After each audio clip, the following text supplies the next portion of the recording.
So I thought maybe you would humor me a little bit at the beginning and we could do a climate scientist breathing exercise.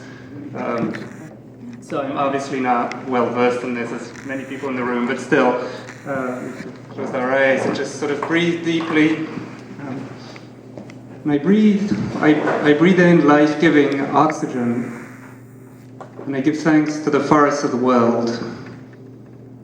And I breathe in life-giving oxygen, and I give thanks to the algae of the ocean.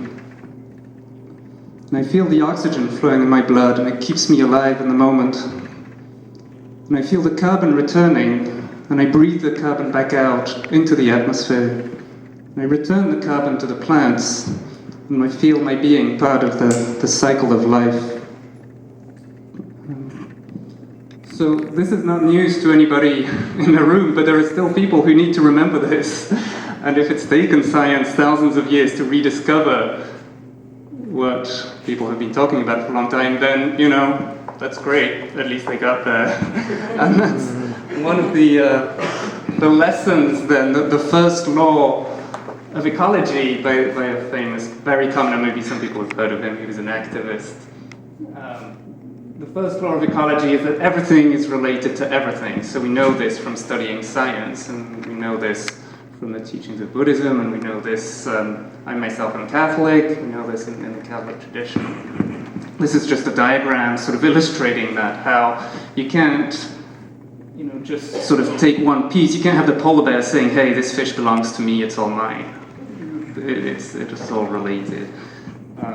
And so we see that with living beings, and we see that with carbon, that we are part of this cycle of carbon flowing around, constantly flowing around in the atmosphere, here, being given out by forests and then taken up, carbon and oxygen emitted by the oceans, taken in by the oceans, and then deep cycles on very long timescales.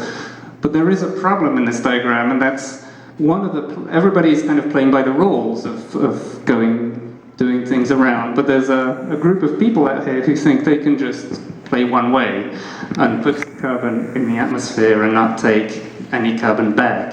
And so that sets everything off balance, even though this accounts for just a few percent of the carbon fluxes. And this is sometimes a skeptic trick to say, oh, well, we only emit 5% of the carbon. You know, nature emits 95. Well, this is true, but nature also absorbs what it puts back in, whereas we don't. And so everywhere we look, we see that things are related to each other. And that's one of the things that makes climate science kind of exciting to work in, but also challenging, because it's much more complicated than something like, say, physics, where you can have a clean lab and you can have a clean experiment and you have clean data. You don't have that in atmospheric science. We've only got one Earth, we don't have a lab, that's all there is. And it's kind of, I mean, a messy place, but messy in a good way, sort of a complex place. So this obviously is related to the age-old teachings of the religions. Here we have Indra's nets. I'm glad that you had the diagram too, every crystal reflecting every other crystal in it. So it was an illustration of the ecological system. And a quote from Albert Einstein here, well, kind of modified. We suffer from an optical delusion of our consciousness. We experience ourselves as separate from the rest. And I think certainly Americans and Westerners particularly guilty of this problem.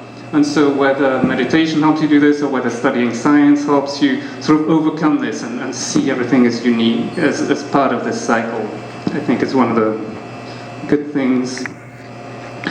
So from this then I want to go, what I did is I had a lifelong interest kind of in other religions, including Buddhism. And so, but I don't know very much about it. But to say, one of the things that pains me a lot is to see conflict between science and religion. As a religious person, as a scientist, to say that there is no need to have this conflict, that we can look for areas of overlap, and that is actually very enriching. So I've tried to do that with what I've read about Buddhism and the Four Noble Truths, the truth of suffering. And I think that's maybe a good starting point for the climate, for what we're doing to the environment, is to start with that and to become conscious of that, and maybe just a few things. It's very hard. One of the problems of climate change is it's very hard to look at this and to feel the suffering of the Earth. Does everybody feel suffering when they? I mean, you feel personal suffering at the data, maybe, but you don't feel suffering. You know, this is the temperature change over nearly 150 years of the Earth. It's increased by about 1 degree Celsius, so 2 degrees Fahrenheit.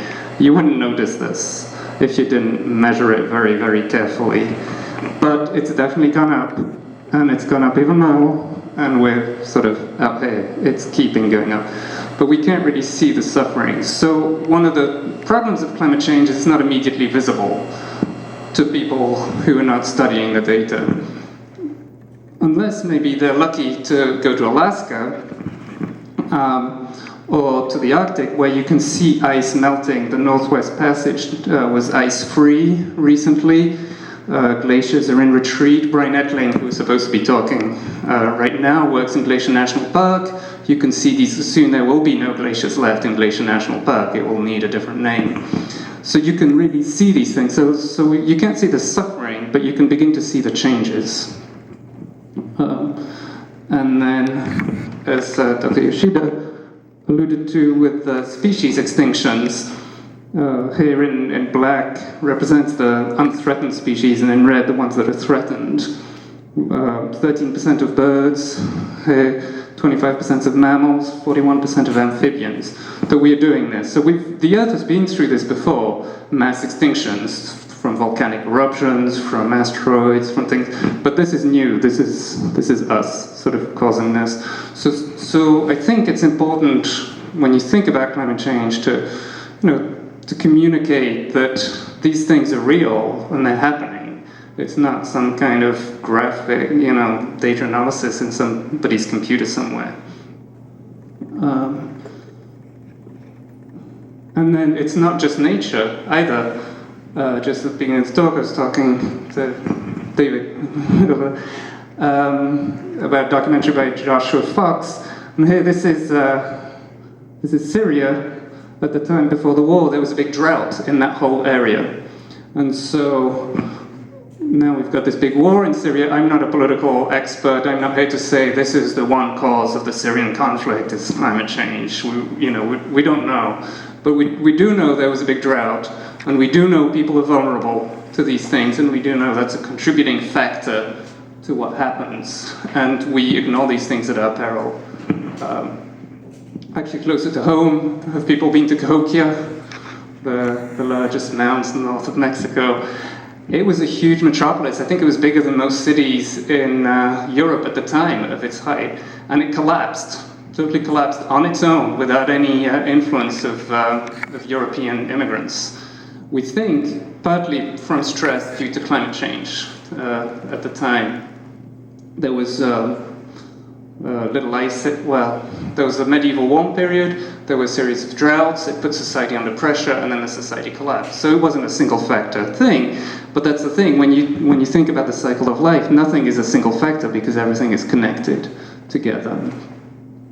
So we see this, and we see that we're vulnerable, and we see that it's suffering that we should be mindful of.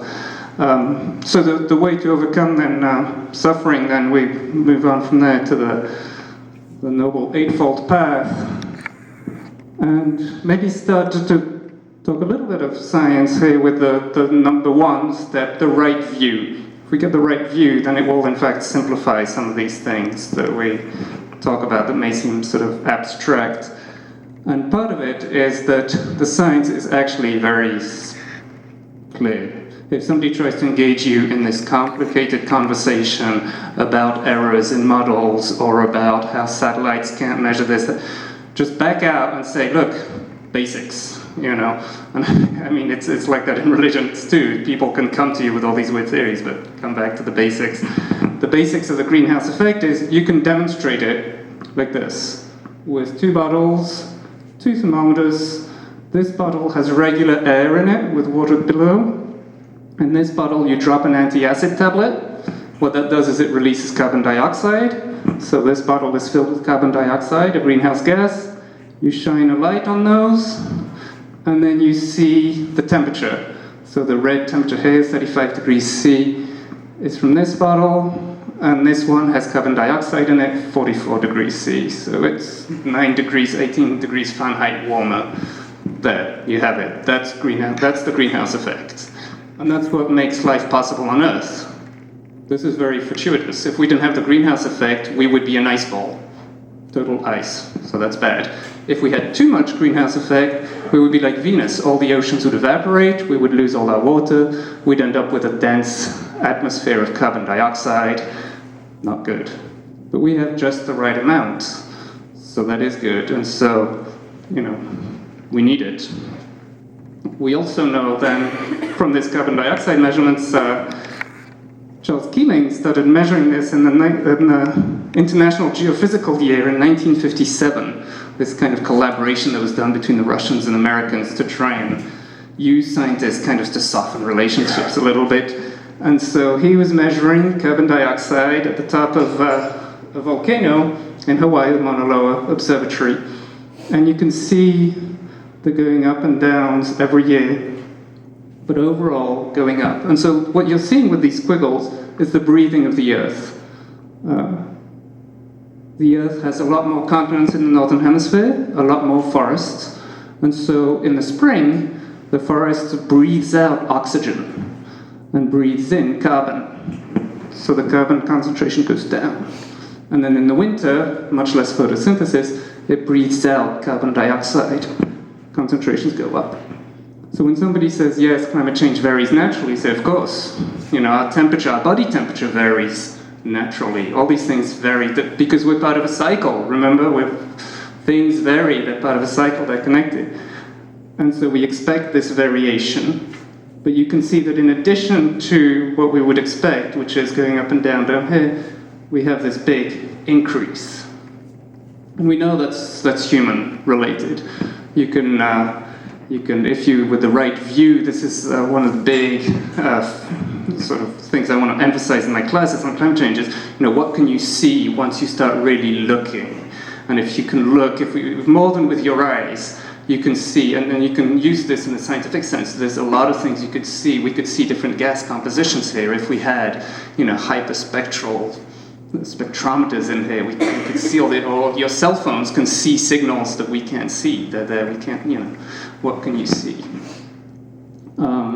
So we know that this is human, that this is fossil fuel, carbon dioxide in the atmosphere. If we look even further, then you can go to Antarctica and find a very thick ice sheet and drill down, bring up 2 miles of ice. Here it is, a nice core of ice. Bring it to the lab, and the ice is filled with tiny little bubbles. So you slice it up, and you melt it in the lab and extract the air from those tiny bubbles, and then you can analyze what the composition of the atmosphere was 10,000 years ago, 100,000 years ago, 1,000,000 years ago.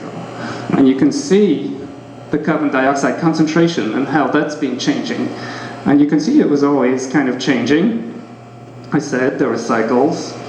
Things kind of go up and down between about 200 and 250 parts per million. For every million molecules of air in this room, now it's 400 carbon dioxide, but it would have been 250 in the past. So this is kind of the Earth's operating range. But since industrialization, this is what we've done. We're outside. So your body temperature varies, maybe 97.5, 98, 98.5, 90, in that range. When you're at 102, you don't say to yourself, oh, my body temperature always varies, this is normal. You go to the doctor, you do something. And that's what this is telling us right here. It's not all doom and gloom, though. I mean, there's one of the things I want to emphasize is climate science is pretty exciting and interesting stuff. And if you kind of buy into it, then you can discover all these things about these connections, about how the system works together. This was a paper just a couple of years ago, recently here. People went into a Chinese cave, and you can take slices through the stalactites and study the minerals, the composition, figure out what the climate was of the past. They ran models, computer models, to look at floods, rainfall patterns, see if they could understand that over the last, 500 years, and then they looked at the inscriptions here to see when there were periods of societal stress, social impacts, and that's these. So we won't really kind of pretend that we understand this graph fully, but if you read the paper, what they did find is that yes, there's signs in there of the dependence of society on climate stresses at the time by going into this cave and doing this kind of study. So I thought that was pretty wild, that if you can if you can read ancient Chinese inscriptions, if you can run computer models, if you can analyze the stalactites, then it all comes together and you get this picture of what's going on. So if you don't, then you just have to read about it, like me. So that was kind of my take here on this right view and how we do, in a sense, we don't need science because some of these things we know already, common sense, but in another sense, we do need science to explain to people and to motivate action and to move forward. And so that tells us that the greenhouse effect makes life on Earth possible as we know it, that climate change is for real, but there's still plenty of exciting climate science to be done, and plenty of questions, plenty of debate. If you want debate in climate change, go to a climate science conference, don't go to a skeptics group. They're all rehashing the same old half-truths. Go hear scientists on current debates. So. Okay, so I will skip right over the other truths, I won't, otherwise I'll be here till midnight, and talk a little bit about what kinds of things I think maybe are helpful to combat climate change, or what are the things we can do. And I think they kind of, in a sense, you can classify, well, there's many ways to do it, but one of the ways I want to present is three different groups here, which it turns out kind of follow roughly, when I was reading about it, the three jewels of Buddhism. So if you think of actions on the personal level, societal level, vision level, there is kind of some correspondence to the three bodies of the Buddha that people talk about. Buddha and the cell, the Sangha and the community, and Dharma and the teaching. And this was kind of from, here we have a picture of St. Francis juggling the balls. There's some consistency with some of the things in Christianity to think about three different types of relationships: our relationship to the earth, our relationship to each other, and then in the Christian sense, our relationship to God. The three sort of broad categories, and by looking at things along those lines, then maybe we can have a better sense of, what is it that I can do.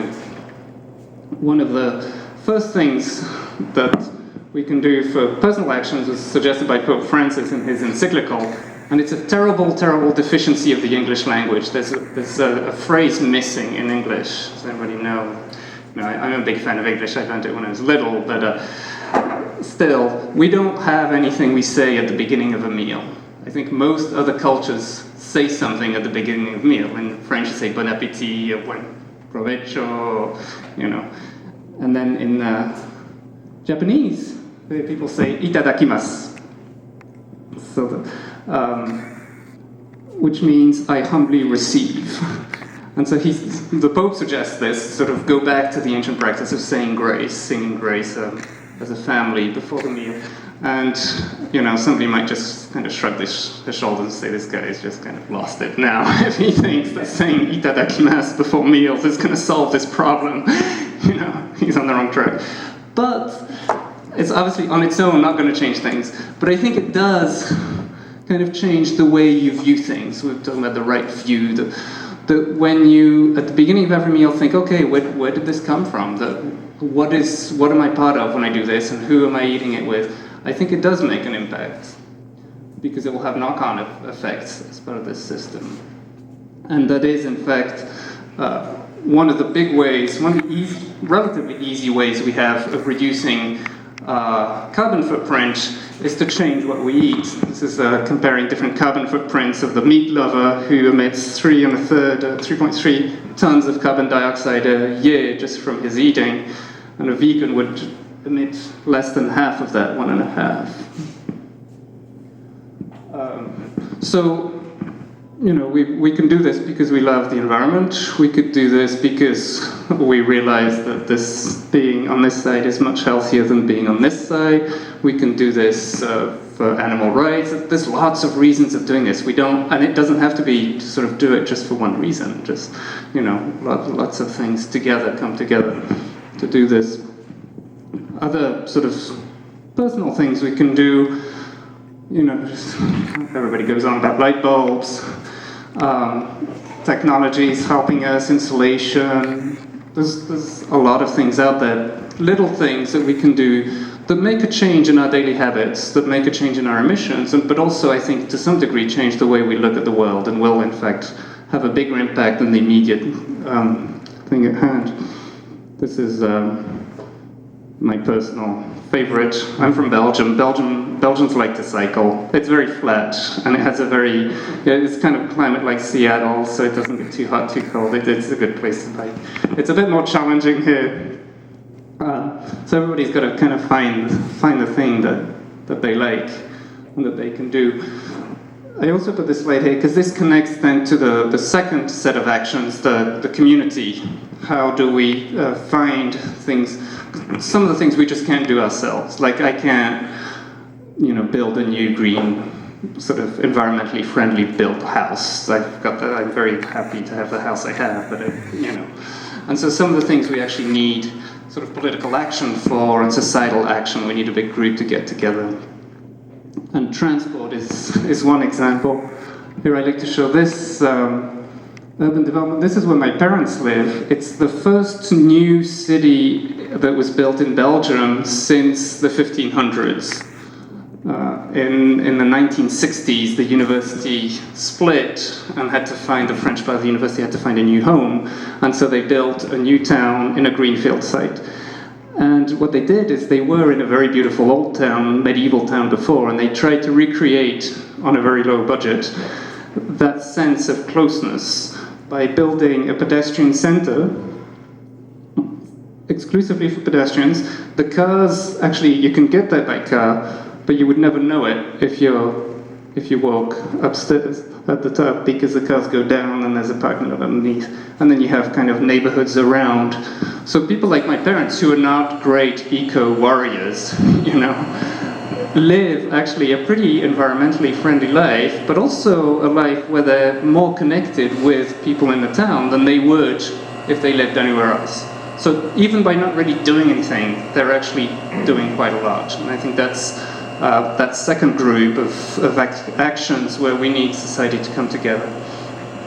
And certainly I think it's be a good lesson, you know, for St. Louis, which has become sadly famous around the world. People like me, oh, what's it like to be in St. Louis? I think it's actually fine, you know. I take the metro to work and we're all very civil and we all get on. But there are benefits there for society and for the environment at the same time. So that's the urban. And then the last thing is, you know, in terms of our vision, what is it that we envisage for the future society? And I think that's where I took this last slide here, the Bodhi tree. What tree is I was planning different titles for the talk. What tree is gonna save us from climate change? And in a sense that, you know, we can do all this acting, but there's also the meditating and the sort of setting our lives right on the right goals. That to some degree, you know, light bulbs is never going to be enough, but changing the way we see the world actually will make a big difference. And so I think that's what I'd like to leave you with today.